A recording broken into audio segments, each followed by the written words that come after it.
Welcome to part 5 of our series on J.L. Austin's book, How to Do Things with Words. And in this video, we're going to talk about chapters 6 and 7 of this book. I've grouped these together because I think there's a real unity here. And it's also important to realize that at the end of chapter 7, he gets to this conclusion where he kind of admits that the whole project up to now has been a bit of a failure. Not a total failure, because we've learned so much about language, and we'll learn more about it in this video as well.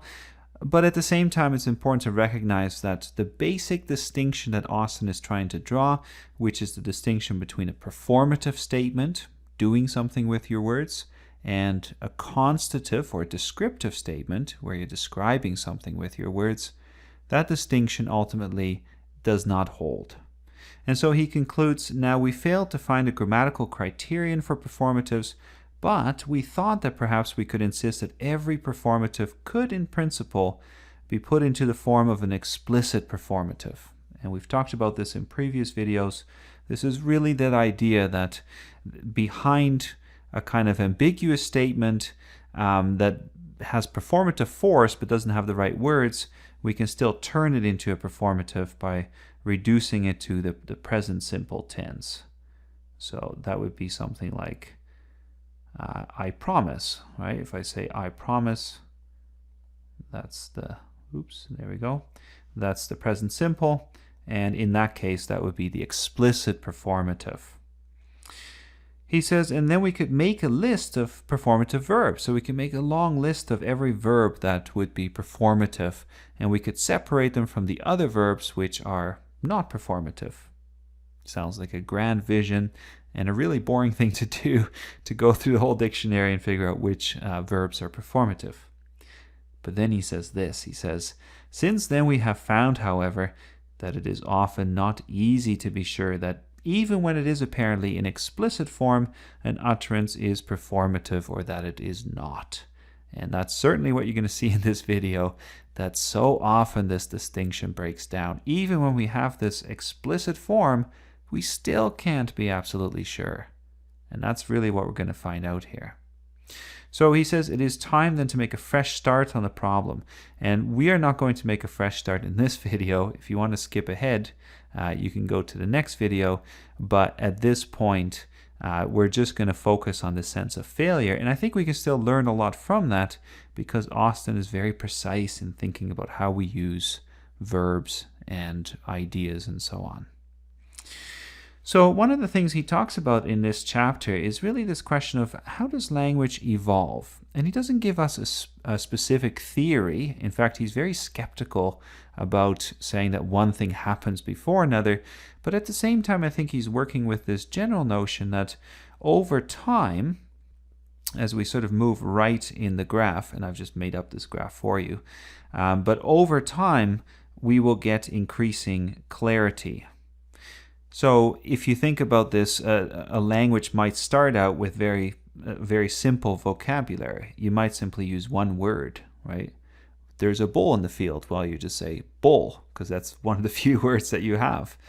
And we can argue about what starts first. Do we start with nouns? Do we start with swear words, as apparently some linguists believed? Do we start with imperatives, ordering people? What do we start with? Austin is not really taking a stance on this, but he just wants us to be thinking about the sense of increasing clarity. And another word for clarity is, of course, explicitness. And that's where this ties in with our sense of the performative. So it would be possible to say that at first we might just shout bull when there's a bull in the field and we want to warn somebody. Then we might say there is a bull, which is more of a constative statement, but it can have performative force, right? Because you can warn somebody with it. And then you can make it very explicit by having this formula at the beginning, right? I warn you, there is a bull about to charge. And there's very little ambiguity here, according to Austin. So that is really the hope at this point, that language develops and becomes more nuanced. It gets all of these finer distinctions. And so over time, we can create greater clarity with our language. It's an interesting idea about language, and I think many people would instinctively agree with it, but if you actually think about it, it also means that with more language, there's more room for ambiguity too.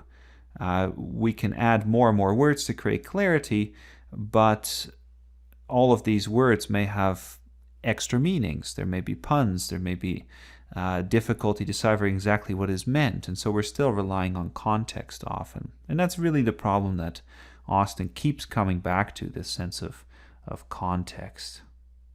All right. So, knowing that the evolution of language is what we're kind of interested in here, or more specifically, this notion of explicitness, let's have a look at a few sample problem cases just so that we get a feeling again of the difficulty of making explicit statements that are absolutely performative, that are pure performatives, and are not something else. All right. So here's the first one. I state that tomatoes are a fruit, right? And you can see that we start with an explicit performative, I state, but this looks very much like a description. Tomatoes are a fruit. Is that true or false? Well, if we can argue about that, then we're dealing with a constative or a descriptive statement. And this one in particular, I think, really bothers Austin because it's just so annoying, right? You start with what looks like a performative statement, and then it turns into this description. Second example here, let's say you come up with this explicit performative, I insult you. It's kind of funny because there is no such thing as to say, I insult you. Nobody says that, right? You might say, you fool, or something like that. You use words for this, but there's not really an explicit performative that takes this place, or it takes this form. Then we have, I promise that I'll be there. Austin brings up this kind of example because he's also trying to make sure that we don't construe this as indirect speech. All right, indirect speech. So if we turn this into an explicit performative and we say, I promise, then we have this word that, and that may imply that this is actually a quotation, right? I'll be there, I'm saying this, and now I'm just turning it into indirect speech. And in that case, there's sort of a description going on here where I'm quoting myself, I'm describing what I've said. And that's not really what's going on here. This is not just quoting myself. I am doing an action with this. So something that Austin wants to emphasize, just to make sure that we can keep this performative explicit. The next one, he says, he talks about what he calls polite expressions. And he also wants to make sure that we don't get confused by these. If you say to somebody, I'm sorry to say that blah, blah, blah, blah, blah, or if you introduce a speaker and you say, it's my pleasure to introduce blah, blah, blah, blah, blah, is it really your pleasure? Are you really sorry, right? Is there this sense of sincerity? That's what Austin always comes back to. You have to be sincere about your speech act. Well, no, not really. I mean, these are not really cases of sincerity. These are just forms of conventional language, and he wants to kind of bracket these. But really, it's another problem case. He also talks about how words and actions relate, and often we come up with words and we suit them to the action. So if I physically salute you, I put my hand to my head, let's say, and I salute you, well, I might just say I salute you, not because I'm trying to do an action with these words, but just to kind of add some emphasis and just because the words go with the action. I'm not actually thinking of doing an action with the words. In that case, it's not really a performative. But if I don't use my hand and salute you physically, but I simply say I salute you, then according to Austin, you could say, yes, this is now performative because the words are doing the action. Again, though, you can see how difficult this is.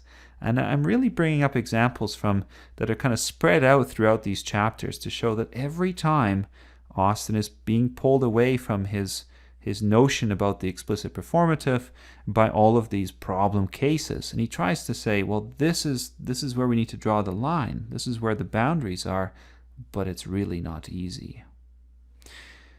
Another thing he talks about a lot in connection with this then is this idea that if language over time does become more explicit, then is it just the case that this happens with performatives? Or can we think of performative kind of statements being made in other ways? Do we always need to reduce it to the simple present, as we said before? Or are there other ways in which language creates that performative action? And he goes through a whole bunch of examples of this, but I'll just list a couple here that I found kind of interesting. So let's say that we talk about the mood of the verb, and you have different moods. One of these is the imperative. This is where you're ordering somebody. Austin points out here that if you say, for instance, shut it, we often add other words around this to give more context and to kind of indicate which action precisely we have in mind. So we might shut it, do, right? Do that, that's an order. We might shut it, I should, that's giving advice. So that changes the way in which this performative is being used. Shut it if you like, right? And again, we can reduce it to an explicit performative, but we still often need this kind of context to kind of figure out what's going on. Another way we can think about making things more explicit is to recognize that there are other words as well that often do this kind of performative thing in a sentence. If you use connecting particles, as he calls them, I think many of us would call them conjunctive adverbs, then you can take something like therefore, and therefore functions a bit like I conclude that, right? Therefore, I am right, or therefore the whole point of my essay is this. You can see that that's similar to saying I conclude. Another thing that would be similar to this is if you have a title that says manifesto. In a sense, a manifesto is also a form of concluding. It's like a speech act, but in a different form. So those are just a few examples of the ways in which that explicitness comes through in language in different ways. And I think for Austin, what he's trying to say, if we move back to our graph before, he's saying something like, if we think about evolution and we think about performatives, then the present simple tense is like the most explicit form. But there are less explicit forms as well, including mood and adding lots of sign language and raising our eyebrows and doing different things. And those things all add some kind of clarity, but they're not quite as clear as the explicit performative. Okay, so that's the basic point he's trying to make here. Now, by now, it's fairly clear that this idea of the explicit performative is breaking down. And I want to give one more example that really becomes the kind of central idea here in chapter 6 and 7. And he talks about it in chapter 6 in relation to a particular kind of verb, and he calls this a be habitive. Okay, a be habitive. It's kind of a weird word. But in chapter 7, he'll talk about other verbs, and those verbs, they're verdictives and expositives, but the same problem really happens with those verbs as well. So we'll just really focus on be habitives here. Now, be habitives are verbs that talk about your reaction to something. They talk about your emotional response. Okay? That can be a response that signals pleasure. It can be some kind of feeling or attitude, but it's some kind of emotional response. Right. As you can see here, if we compare these three columns, we can see that sometimes it seems like we really have an explicit performative. Like let's say we say, I approve, right? I'm doing an action with that. I'm definitely approving just by using those words. But as we move to the right here, these statements become increasingly closer to simply being description. If I say, I feel approval of, then I'm just describing my feelings. I'm not really doing an action with those words. And as a result, we have these kind of ambiguous cases in the middle where we can't be sure. Is this an explicit performative or is it just description? Now, I think for Austin, this graph is kind of like his last stand. It's kind of like saying, well, if we can't distinguish the explicit ones from the other ones with this graph, then there's really no hope left. And so he comes up with 4 final tests to kind of make sense of this. So let me run you through these tests. The first test is to ask, is this really the case that this is true? Okay, the question is, does he really? So let's have a look at this. If you say, let's take an example here. I welcome you. So if you ask this question, does he really welcome me? Right? I'm wondering, does he really welcome me? Is this clear to me? Well, then what you're dealing with, in a sense, is this a true or false statement? We're actually right back to the earlier tests for consitives and performatives.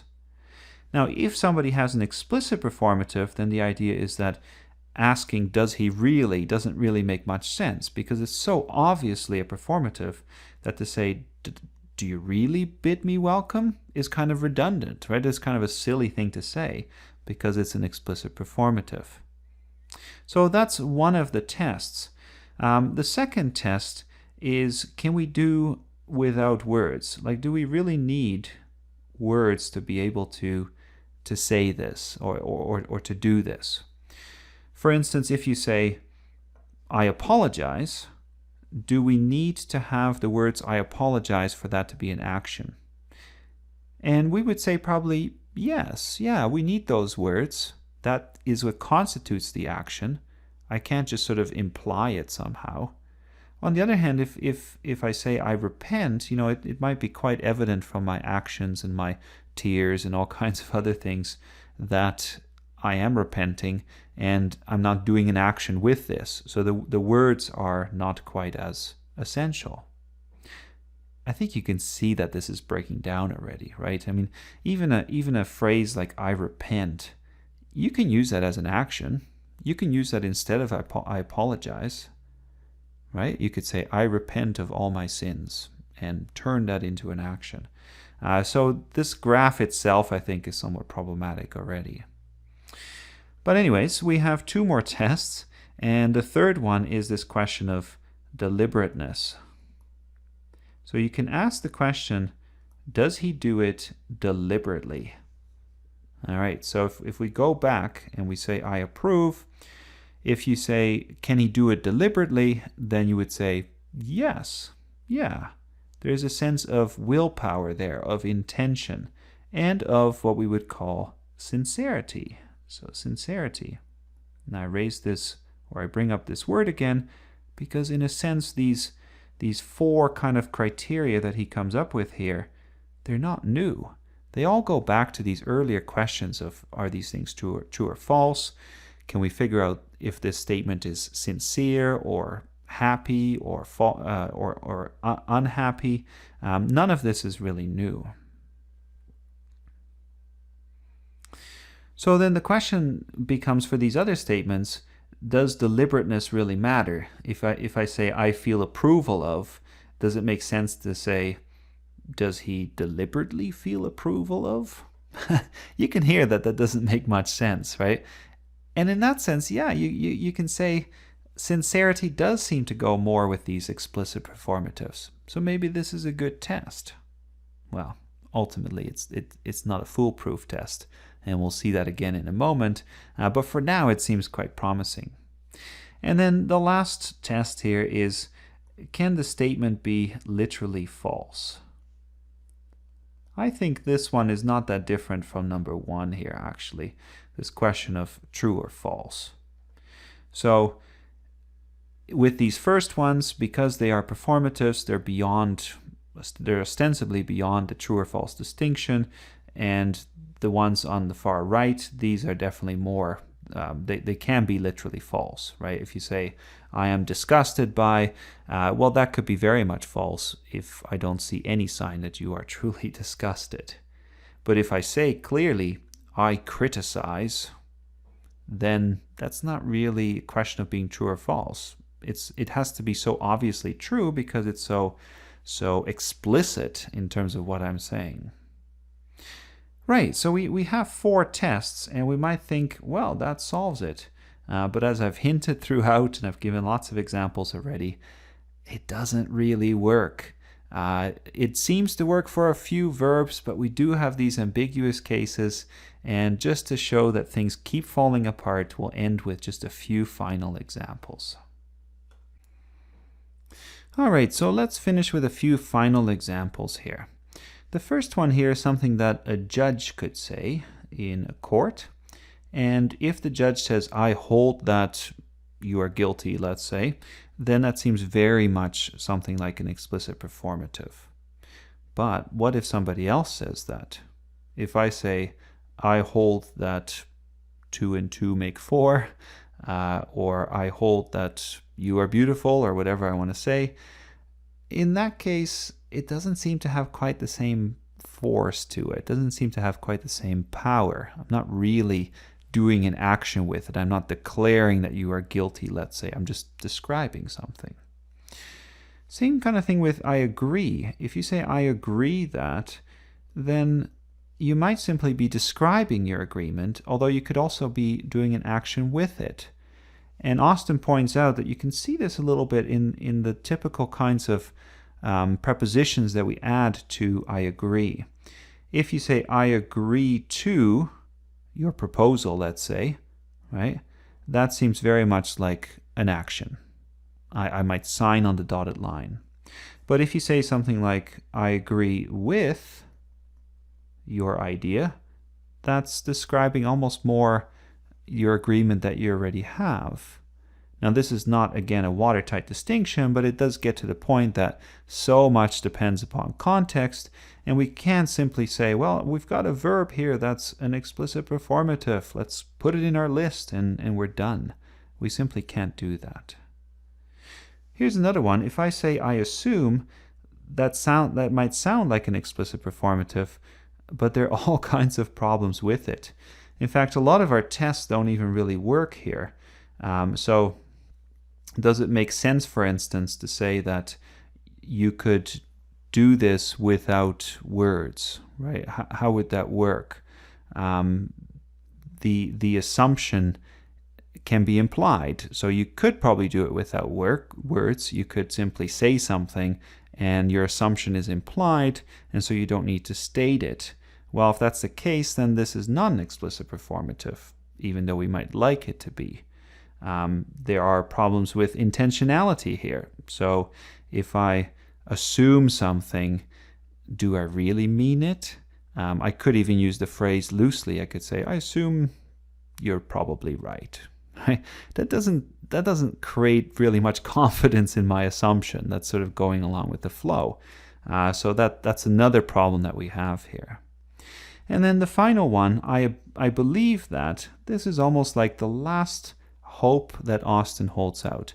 What if we simply split this kind of statement into two? What if we say that this first part is an explicit performative and everything after that is some kind of constative or descriptive statement? Maybe that's the final solution. Maybe that's a way out. But Austin is giving up. He doesn't really believe in this anymore, ironically. And he recognizes that the verb itself is ambiguous. We can't simply look for an easy solution here.